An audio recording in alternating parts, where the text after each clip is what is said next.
Hello everyone. कालच्या व्हिडिओमध्ये आपण बघितलं की नेमकं रिसिप्ट अँड पेमेंट अकाउंट त्याचप्रमाणे इन्कम अँड एक्सपेंडिचर अकाउंट या दोघांमध्ये काय फरक असते.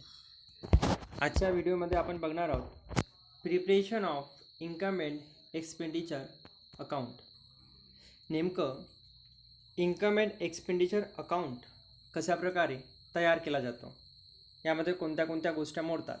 तर बघा, ऑलरेडी या ठिकाणी दिलेलं आहे की income and expenditure account is a nominal account. आपण कालसुद्धा बघितलं होतं की इन्कम अँड एक्सपेंडिचर अकाउंट हा एक नामदारी खाते आहे, नॉमिनल अकाउंट आहे. All revenue expenses are debited to it and all revenue income and gains are credited to it. It is similar to profit and loss account. बघा, हा profit and loss अकाउंटसारखंच असते. सर्वचे सर्व रिव्हेन्यू एक्सपेन्सेस डेबिट साईडला shift केले जातात, तर सर्वचे सर्व रिव्हेन्यू इन्कम किंवा गेन जी काही प्राप्ती आहे, उत्पन्न आहे, तो या इन्कम अँड एक्सपेंडिचर अकाउंटच्या क्रेडिट साईडला शिफ्ट केले जातात. यानंतर बघा दिलेलं आहे की यावरून बॅलन्स शीट कशा प्रकारे बनत असावी. Preparation of balance sheet. तर बघा यामध्ये नेमकं काय काय दिलेलं आहे प्रिपरेशन ऑफ बॅलन्स शीट अंतर्गत. Balance sheet is a statement of asset and liabilities of the organization. Balance sheet is a statement of asset and liabilities of the organization as on a particular date.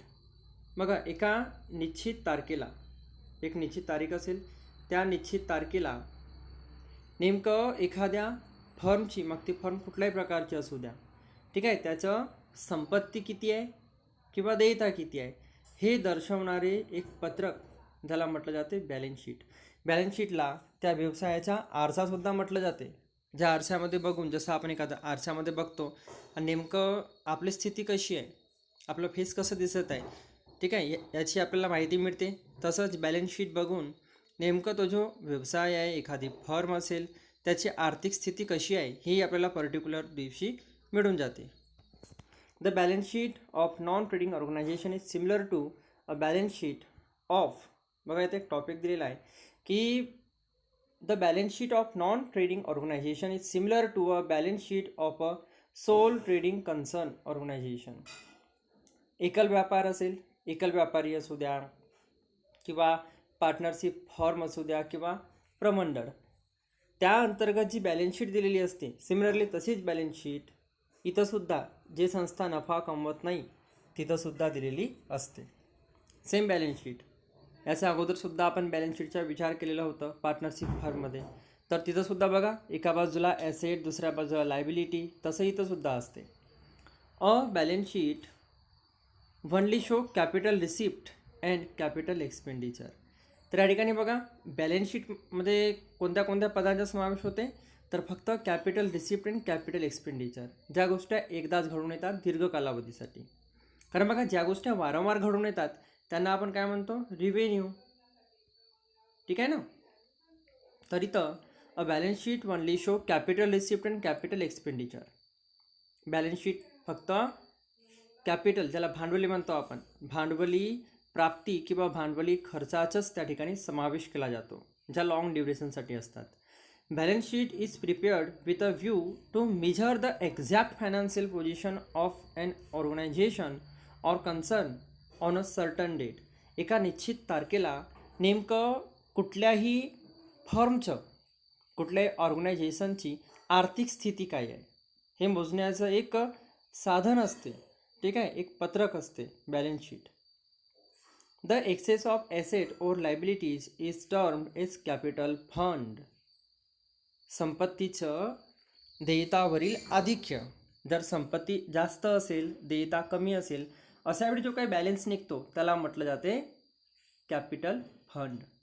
Is that clear? म्हणजे हा जो balance आहे नेमकं कोणत्या बाजूला निघणार, liability साईडला, ठीक आहे. ॲसेट जास्त राहणार, लायबिलिटी कमी, लायबिलिटी साईडला बॅलन्स निघेल. अर्थातच संपत्तीचं देयतेवरील आधिक्य त्याला म्हटलं जाते कॅपिटल फंड, भांडवल निधी, ज्या भांडवल निधीचा वापर करून त्या संस्थेची अनेक कामं केली जातात. If the opening balance of capital fund is not known, it can be ascertained as the balancing figure by preparing opening balance sheet. आता कधी कधी काय होते की कॅपिटल फंडचं आपल्याकडे ओपनिंग बॅलन्स नसतो. अशावेळी सुरुवातीची ओपनिंग बॅलन्स शीट ही प्रिपेअर करून आपल्याला ओपनिंग कॅपिटल फंड काढता येतो. यानंतर दिलेला आहे इम्प्लाइड ॲडजस्टमेंट.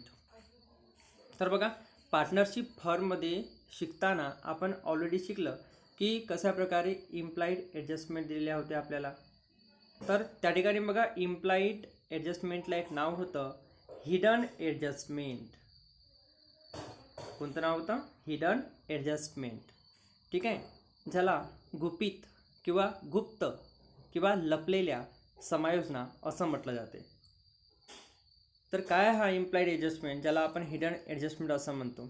तर बघा, अशा प्रकारचे समायोजन, अशा प्रकारचे ॲडजस्टमेंट ज्या आपल्याला स्वतंत्र रीतीने उदाहरणाच्या शेवटी दिल्या गेल्या जात नाही.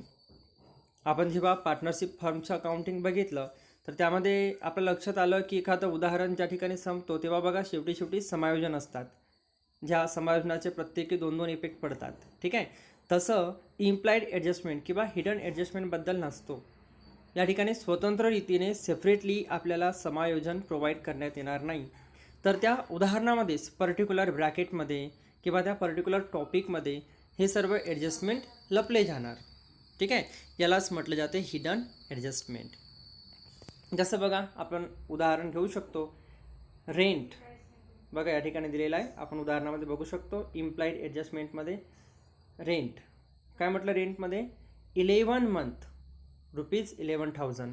या ठिकाणी बघा, आपण जर करंट इयरचा विचार केलं तर ओव्हरऑल जो रेंट आहे हा आपल्याला 12 महिन्याचं पाहिजे.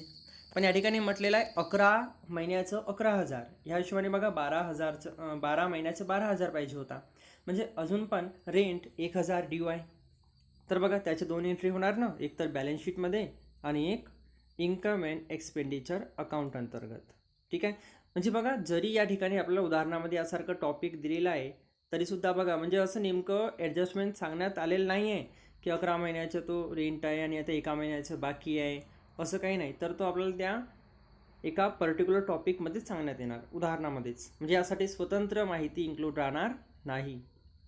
दुसरं बघा, यानंतर दिलेलं आहे 10% loan from bank of India ₹20,000. बघा 10%च्या हिशोबाने बँक ऑफ इंडियामधून लोन काढण्यात आलेलं आहे 20,000चं. पण बघा ब्रॅकेटमध्ये आपल्याला एक प्रकारचं हिडन ॲडजस्टमेंट दिलेलं आहे, टेकन ऑन 1 जानेवारी 2020. आता समजा वर्ष संपला 31 मार्च 2020ला, तर बघा जानेवारी, फेब्रुवारी, मार्च 3 महिने होत आहेत. अर्थातच 3 महिन्याचा जो काही इंटरेस्ट आहे, व्याज आहे, या 20,000वर 10%च्या हिशोबाने आपल्याला द्यावं लागेल. तर बघा 20,000वर 10% ॲक्च्युली 2,000 होतात आणि 2,000चं ठीक आहे, हा झाला पूर्ण 12 महिन्यासाठी, एका वर्षासाठी. पण आपल्याला 3च महिन्याचं व्याज द्यायचं आहे, अर्थातच ₹500.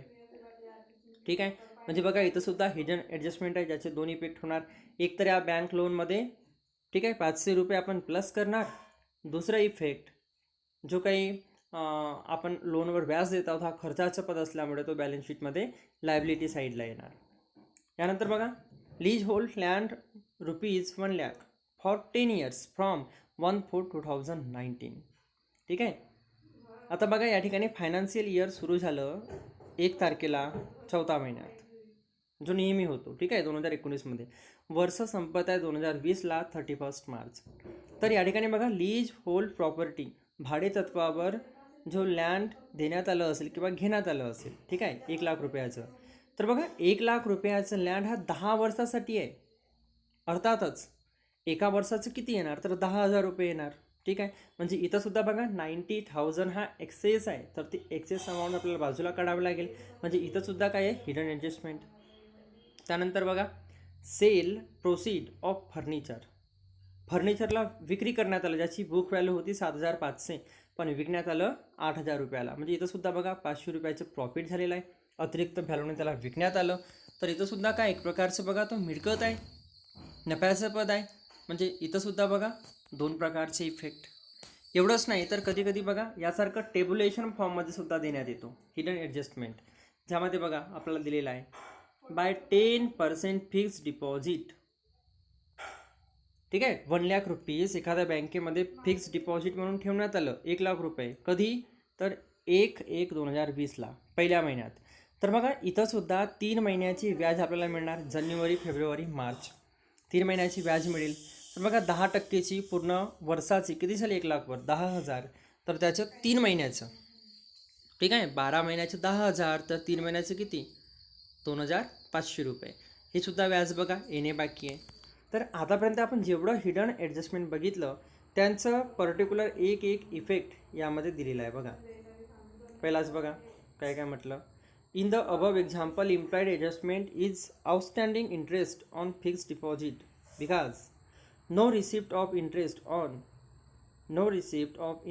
On fixed deposit is given. म्हणजे बघा फिक्स डिपॉझिटवर जी काही प्राप्ती आहे ती किती होणार याबद्दल देण्यात नाही आलेलं आहे, तरीसुद्धा आपल्याला घ्यायचं आहे. बघा फिक्स डिपॉझिट आहे 1,00,000, पण याच्यावर जी प्राप्ती झालेली 2,500 3 महिन्याचे इंटरेस्ट त्याबद्दल दिलेला आहे का या उदाहरणात? नाही, पण तो आपल्याला काढायचा आहे. Rate of interest on fix deposit is given along with date of deposit with bank. या ठिकाणी बघा डेट दिलेला आहे आपल्याला. ठीक आहे, therefore it becomes necessary to take into account the outstanding interest on fixed deposit for 3 months. 1 जानेवारीपासून तर 31 मार्चपर्यंत 3 महिने होतात. अर्थातच 10%च्या हिशोबाने 3 महिन्याचे 2,500 रुपये काढण्यात आलेले आहेत. Outstanding interest of fixed deposit ₹2,500 should be credited to income and expenditure account. ठीक आहे, तर बघा एक इफेक्ट तर आपण काय करूया, या फिक्स डिपॉझिटमध्ये या 1,00,000मध्ये 2,500 प्लस करू ॲसेट साईडला. तर दुसरं इफेक्ट इन्कम अँड एक्सपेंडिचर अकाउंटच्या एक्सपेंडिचर साईडला, इन्कम साईडला एक प्रकारचं इन्कमचं पद असल्यामुळे 2,500 आपण त्या ठिकाणी क्रेडिट करणार. यानंतर बघा outstanding interest of fixed deposit ₹2,500 should be credited. It is shown on asset side of the balance sheet. Add in fixed deposit or view separately on the asset side. तर बघा नुसतं आपण जरी या गोष्टीचा विचार केलं तर बघा इथं 2 इफेक्ट होत आहेत. पहिला इफेक्ट तर या पर्टिक्युलर फिक्स्ड डिपॉझिटमध्ये ती जी रक्कम आहे 2,500 ती आपण प्लस करणार. तर सेकंड इफेक्ट एक प्रकारचा उत्पन्नाचं पद असल्या कारणास्तव काय होणार, हा इन्कम अँड एक्सपेंडिचर अकाउंटच्या क्रेडिट साईडला शिफ्ट होऊन जाणार. यानंतर कॅपिटल फंड. तर बघा capital fund is shown on the liability side of balance sheet of not for profit concern. असे संस्था जे नफा कमवत नाही. ठीक आहे, तर अशा संस्थांअंतर्गत जी काही बॅलन्स शीट प्रिपेअर केली जाते तर त्या बॅलन्स शीटच्या लायबिलिटी साईडला कॅपिटल फंड दाखविला जातो. Capital fund is created from capital income and by capitalising surplus if any. एखादं त्या संस्थेमधून सरप्लस निघालं असेल इन्कम अँड एक्सपेंडिचर अकाउंटमधून, किंवा एखाद्या रकमेला कॅपिटलायझेशन करण्यात आलं असेल एखादी वर्गणीला, किंवा एखादं जो काही त्या ठिकाणी म्हणजे कुठलं पण अमाऊंट राहू शकते. ठीक आहे, ब्रॅकेटमध्ये दिलेलं असते की याला कॅपिटलायझेशन करायचं आहे. तर अशावेळी ज्या ज्या रकमेला कॅपिटलायझेशन करायचं आहे त्या त्या रकमेपासून कॅपिटल फंडची निर्मिती होते, किंवा सरप्लस जो काही निघतो अधिकचा पैसा इन्कम अँड एक्सपेंडिचर अकाउंट अंतर्गत, ठीक आहे, त्यापासूनच कॅपिटल फंड निर्माण होते, किंवा कॅपिटल फंडमध्ये ती रक्कम प्लस करण्यात येते. The net surplus is added in the capital fund and deficit is deducted from capital fund. जो काही कॅपिटल फंड आहे त्या कॅपिटल फंडमध्ये जर आधिक्य निघालं, सरप्लस निघालं, खर्च कमी उत्पन्न जास्त सरप्लस निघालं, अशावेळी कॅपिटल फंडमध्ये प्लस करण्यात येतो, ॲड करण्यात येतो. परंतु समजा तूट निघाली, खर्च जास्त आहे उत्पन्न कमी आहे म्हणजे डेफिसिट निघेल, अशावेळी कॅपिटल फंडमधून तेवढी रक्कम वजा करण्यात येते. तर आपल्याला बघा बॅलन्स शीटचे नमुना दिलेला आहे, तो नमुना बघून टाकायचा नेमकं काय काय. तर बघा स्पेसिमेन ऑफ बॅलन्स शीट. तर बघा या बाजूला कॅपिटल फंड त्याचं ओपनिंग बॅलन्स, त्यामध्ये बघा जर डोनेशनला कॅपिटलाइज करण्यात आलं असेल, आपल्याला दिलेलं असते की आलेल्या डोनेशनपैकी अर्धा हिस्सा किंवा 75% हिस्सा किंवा पूर्णचा पूर्ण हिस्सा कॅपिटलायझेशन करायचं आहे, अशा वेळी आपण पूर्ण रक्कम घेऊया. तर कधी डोनेशन, कधी एंट्रन्स फीस, कधी सरप्लस, ठीक आहे, यांना आपण ॲड करतो उदाहरणात सांगितल्याप्रमाणे. डेफिसिट असेल तर मायनस होणार तूट. बिल्डिंग फंड, ठीक आहे, त्याचप्रमाणे endowment fund, tournament fund, special fund, charity fund, sundry creditor, bank overdraft, other loan, outstanding expenses, pre received income अगोदरच, ठीक आहे, पूर्वप्राप्त income, subscription received in advance, एखादं ॲडव्हान्स भेटला आपल्याला वर्गणी, तीसुद्धा, लाईफ मेंबरशिप फीज, हे सर्व लायबिलिटी साईडला. तर बघा ॲसेटमध्ये नेमकं काय काय, तर ॲसेटमध्ये येणार cash in hand, cash at bank, fix deposit, investment, sundry debtor, land and building, furniture and fixture, plant and machinery, equipment, playground, motor vehicle, library books, stock of sport material, त्याचप्रमाणे बघा stock of sport material, stock of stationery, stock of drugs, loans and advances given, देण्यात आलं म्हणजे बघा उत्पन्नाचं पद, त्यापासून व्याज वगैरे मिळेल. अक्यूड इंटरेस्ट, ठीक आहे, जो काही इंटरेस्ट मिळायचा आहे तो ड्यू त्याला आपण म्हणतो. प्रीपेड एक्सपेन्सेस, अगोदरच आपण खर्च केला तो आउटस्टँडिंग इन्कम, ठीक आहे. तर यासारखं पदांचा या ठिकाणी उल्लेख केला जाते. Sometimes instead of adding surplus into capital fund it is accumulated as a credit balance to income and expenditure account. कधी कधी काय होते की एखादं समजा इन्कम अँड एक्सपेंडिचर अकाउंट अंतर्गत डेबिट साईडला समजा बॅलन्स निघालं, त्याला आपण क्रेडिट बॅलन्स असं म्हणतो, म्हणजे आधिक्य निघालं, तर आधिक्य हा कॅपिटल फंडमध्ये ॲड न करता स्वतंत्र रीतीने सुद्धा दाखवला जातो, ठीक आहे, स्वतंत्र रीतीने सुद्धा दाखविला जातो. कुठं, बॅलन्स शीटमध्ये. ओके. समटाइम्स, या ठिकाणी बघा नेमकं काय म्हटलं, sometimes instead of adding surplus into capital fund it is accumulated as a credit balance to income and expenditure account, म्हणजे स्वतंत्र रीतीने सुद्धा याला दाखवता येतो. Such balance is shown separate in balance sheet on the liabilities side, making thereof may be as under. एकतर त्याला स्वतंत्र रीतीने दाखवा किंवा कॅपिटल फंडमध्ये प्लस करा, एकच गोष्ट आहे, ठीक आहे. तर बाकीचं जो काही कन्सेप्ट आहे, ॲडिशनल इन्फॉर्मेशन, ठीक आहे, आणि जे काही ॲडजस्टमेंट आहेत त्यांचे नेमकं काय काय इफेक्ट होतात, हा आपण उद्याच्या व्हिडिओमध्ये बघणार आहोत. तर आजसाठी एवढंच, ठीक आहे. तेव्हापर्यंत कीप स्टडिंग.